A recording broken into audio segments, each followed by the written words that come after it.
15일자 말씀입니다. 욥기 8장 1절부터 7절까지의 말씀, 우리 한 절씩 저분들이 교독하겠습니다. 우리 15일자 말씀 저부터 읽겠습니다. 수아 사람 빌닷이 대답하여 이르되 내가 어느 때까지 이런 말을 하겠으며 어느 때까지 내 입의 말이 거센 바람과 같겠는가. 하나님이 어찌 정의를 굽게 하시겠으며 전능하신 이가 어찌 공의를 굽게 하시겠는가. 내 자녀들이 주께 죄를 지었으므로 주께서 그들을 그 죄에 버려두셨나니 네가 만일 하나님을 찾으며 전능하신 이에게 간구하고 또 청결하고 정직하면 반드시 너를 돌보시고 내 의로운 처소를 평안하게 하실 것이라. 함께 읽습니다. 내 시작은 미약하였으나 내 나중은 심히 창대하리라. 아멘. 수아 사람 빌닷이 이 욥의 한탄 또 이 고통스러운 그런 어떤 하나님을 향한 불만이라고 해야 될까요? 그런 불평을 듣고는 이제 반응하는 내용입니다. 수아 사람 빌닷이 대답하여 이르되 네가 어느 때까지 이런 말을 하겠으며 어느 때까지 내 입의 말이 거센 바람과 같겠는가. 하나님이 어찌 정의를 굽게 하시겠으며 전능하신 이가 어찌 공의를 굽게 하시겠는가. 지금 이 말은 결국은 이 욥이 당하고 있는 이 모든 고통이 욥에 대한 하나님의 공의, 하나님의 정의다라는 것을 이야기하고 있는 것이죠. 그러므로 너의 그 모든 불평이 잘못된 것이다. 네 입의 말이 거센 바람과 같겠는가. 언제까지 이런 말을 하겠느냐. 이 모든 것들이 다 너를 향한 하나님의 정의, 공의다. 그러니까 욥의 고통을 하나님의 공의와 정의로 설명하는 것이죠. 무엇에 대한 하나님의 공의인가?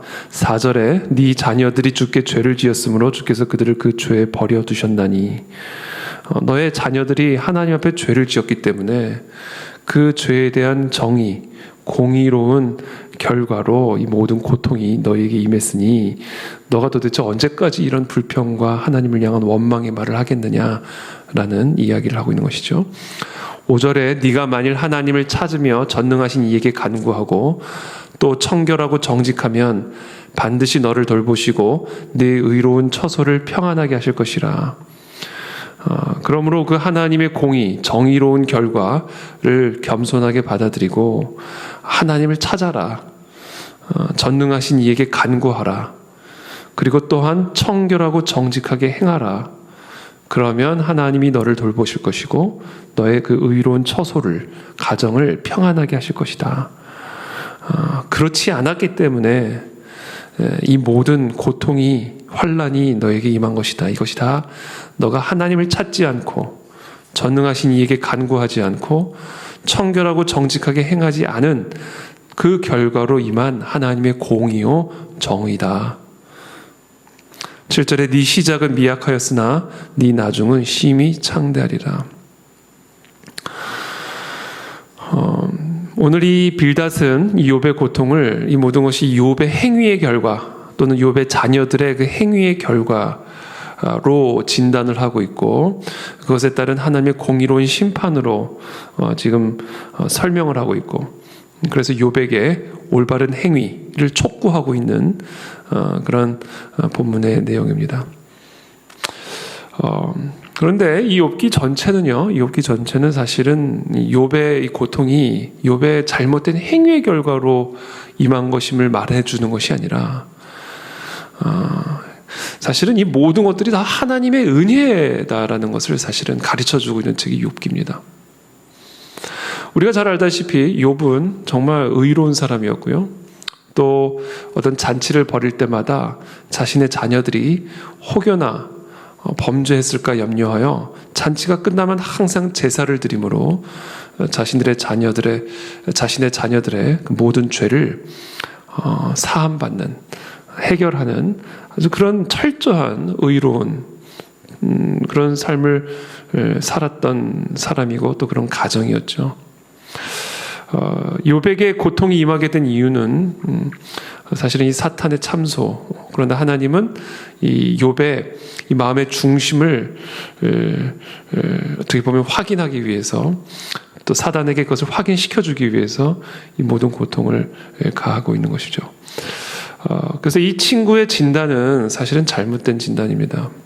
이 욥기의 전체적인 이 메시지와 완전히 상관이 없는 좀 상반된 그런 가르침이죠. 욥이 당한 이 모든 고통은 욥의 행위의 결과로 인한 것이 아니라 사실은 하나님의 은혜가 우리의 삶을 떠났을 때 우리의 삶이 어떤 지경에 이르게 되는지에 대한 인간의 실존을 보여주고 있는 책이죠. 우리의 행위는 오히려 빈 껍데기와 같은 것이다 라는 것을 가르쳐주는 것이 욥기입니다. 우리가 아무리 정직하고 청결하게 행한다 한들 하나님의 은혜가 우리를 떠나면 욥과 같은 인생도 이런 지경에 이를 수밖에 없다. 그러므로 이 욥기 전체는요, 우리의 행위의 중요성을 가르쳐주는 책이 아니라 모든 것이 하나님의 은혜라는 사실을 가르쳐주는 책입니다. 한순간도 우리는 하나님의 은혜가 없이는 살 수 없는 존재임을, 하나님이 없는 인생, 하나님을 떠난 인생, 하나님의 은혜가 떠난 인생은 어떠한 인생인지, 하나님의 은혜가 없는 우리의 삶의 상태를 보여주는 책인 것이죠.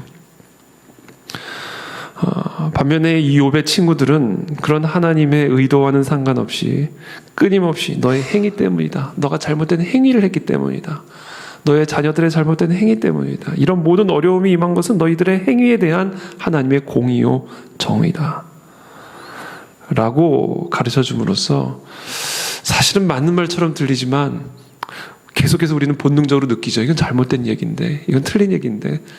근데 사실은 욥의 친구들이 하는 이야기를 들을 때마다 뭐가 정확하게 잘못됐는지, 왜 이들의 말이 맞지 않은지를 느끼지만 정확하게 말하기는 어려운 그런 경험들을 우리가 이제 묵상을 할 때 하게 됩니다. 그래서 결국은 우리가 이 욥기 전체를 우리가 묵상을 할 때 여러분들이 이것을 꼭 염두에 두고 묵상을 하면 좋겠다는 생각이 듭니다. 모든 것은 하나님의 은혜다.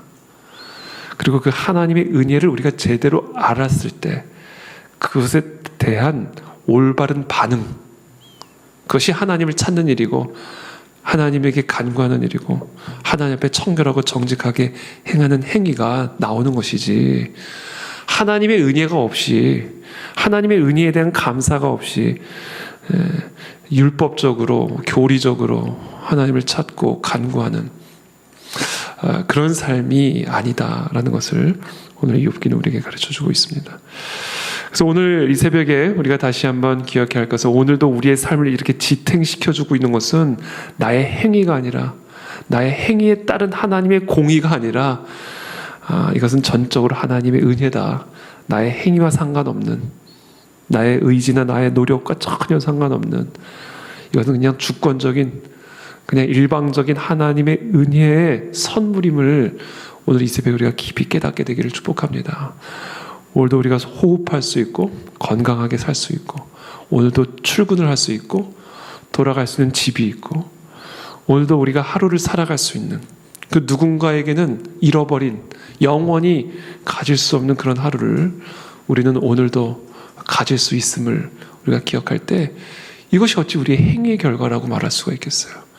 이것이 어떻게 우리의 정직하고 청결한 삶의 결과라고 말할 수가 있겠습니까? 제가 한 번은 이제 종종 이제 병원의 환자들을 이제 방문을 할 때가 있죠. 여러분, 병원에 가면 정말 여러분들도 다 보셔서 아시겠지만 정말 사투를 벌이고 있는 얼마나 많은 사람들이 있습니까? 제가 한 번은 응급실에 갈 일이 있어서 응급실에 가서 앉아 있는데요. 새벽 이른 시간이었어요. 한 6시, 7시? 아주 이른 시간이었습니다. 이렇게 앉아 있는데 갑자기 앰뷸런스가 도착을 하더니 그 병상에 한 남자가 누워서 산소호흡기를 낀 채 급하게 병실로 들어가더라고요. 응급실로. 그리고 그 뒤를 따라서 아내와 한 어린 여자애가 이제 따라가는, 그래서 참 너무 긴박한 그런 상황이었죠. 그렇게 앉아 있는데 한 30분 후에 그 여인이 통곡을 하면서 나와요. 통곡을 하면서 나옵니다. 들어가서 결국은 남편이 죽은 거예요. 근데 더 기가 막힌 것은 통곡하고 나와가지고 계산을 하죠. 계산. 치료비. 이런 것들이 이제 계산을 하는 거예요. 그 계산하는 모습을 제가 뒤에서 바라보고 있는데 너무 기가 막힌 거예요. 이야, 하루아침에 한 가정이 이렇게 망가질 수가 있는 거구나. 이렇게 무너져 내릴 수가 있는 거구나.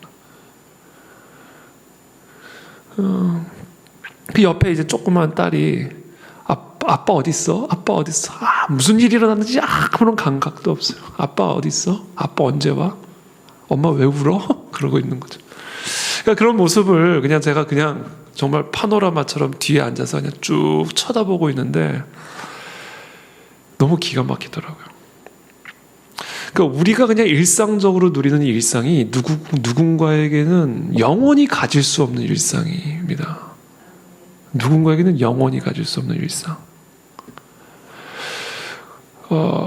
한 장애인이 다리가 없는 장애인인데 당신들처럼 뛰어다닐 수 있는 것은 나는 천국에서나 가능한 일입니다.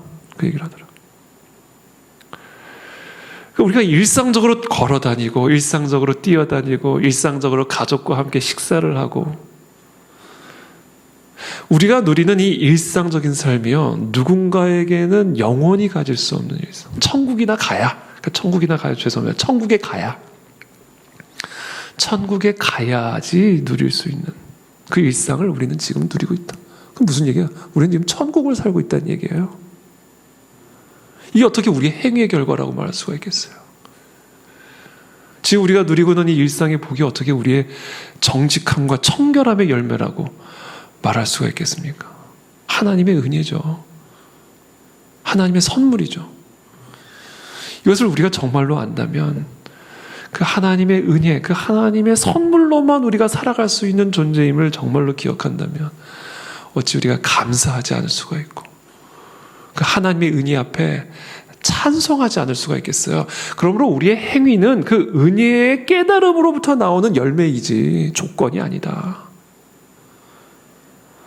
정말 이 모든 것이 하나님의 은혜라는 사실을 깨달을 때 수시로 하나님을 찾는 인생이 되는 것이고 한시도 빠짐없이 그 전능하신 이에게 간구하는 삶이 나오는 것이고 그 하나님의 은혜 앞에 청결하고 정직한 삶을 우리가 살기 위해 애쓰는 그런 행위가 나오는 것이지 그런 하나님의 은혜와 상관없는 행위, 하나님의 은혜와 상관없는 우리의 삶, 그것은 우리의 삶에 어떤 힘과 능력도 제공해 주지 않는다. 바로 그 하나님의 은혜가 빠져있기 때문에 이 빌닷을 비롯한 이욥의 친구들의 말이 맞는 말인데 틀린 말처럼 느껴지는 거예요. 본능적으로 우리가 아는 겁니다. 이게 맞는데 이게 말이 안 된다.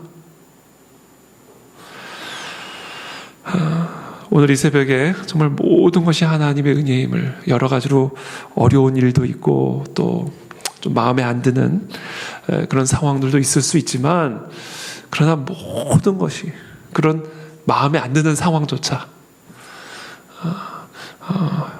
참 어려운 그런 상황조차도 하나님이 우리에게 허락하신 그 은혜임을 깨닫고 진심으로 감사하며 하나님 앞에 참 올바른 그런 성도로서의 삶을 살아가는 오늘 하루가 되시고 저와 여러분들 다 되시기를 예수님의 이름으로 축복합니다.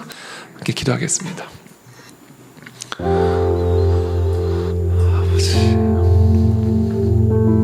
아버지 사랑합니다. 주님 감사합니다.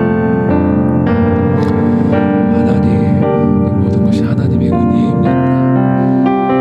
이 모든 것이 하나님의 은혜입니다. 주님 찬양합니다. 오늘도 우리에게 이 은혜의 선물을 허락하시다는 게 감사해요. 주님 홀로 영광받아 주시옵소서. 홀로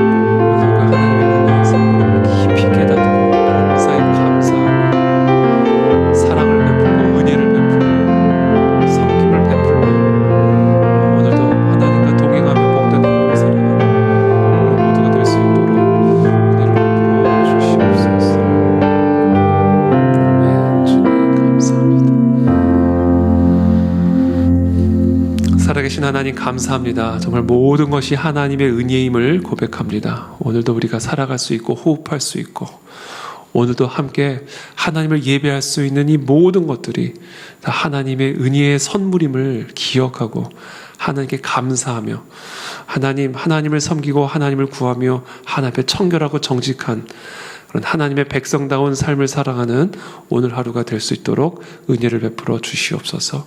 감사드리며 예수 그리스도 이름으로 기도하옵나이다. 아멘.